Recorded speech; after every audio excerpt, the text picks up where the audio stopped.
The unsupported transit controversy was a big trifling debate in the 1870s that took some weird turns and led to the beginning of film. Nationwide, people were arguing about whether or not all four of a horse's legs were in the air at any given time while they're running. Because when horses are running, they move their legs too fast for the human eye to really see what's going on. But there was this super rich robber baron, university founder, governor of California guy, Leland Stanford, who wanted to settle the debate once and for all. For his part, he thought that all four of a horse's legs were up in the air at one point in time while they were running, and he bet one of his friends $25,000 on it. That's about $500,000 in today money. So he went and hired this super eccentric photographer guy, Edward Muybridge, to settle it. And that dude was eccentric as hell. In the 1860s, he'd been in a carriage accident and was ejected from it and smashed his head into something real hard. And a few years later, he'd become a professional photographer and changed his name to Helios after the Greek sun god. Friends said that he changed from a savvy businessman to an eccentric photographer.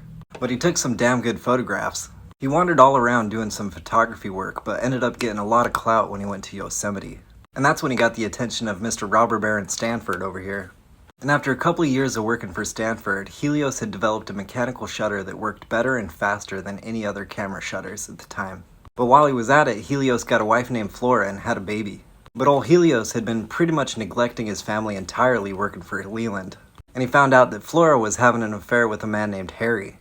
And when Helios found a picture of his son Florado with the word Harry on it in his wife's hand, he got in a train, found where Harry was, shot him dead point blank with a bunch of witnesses around. And he let himself get arrested with no fuss, and his lawyer, who some say that Stanford paid for, argued that he'd been insane since that stagecoach accident. And the jury of mostly married men let him off scot-free with the verdict of justifiable homicide. So after getting away with murder, he got back to work. And in 1874, he set up an apparatus with 24 cameras connected to tripwires and called up the press.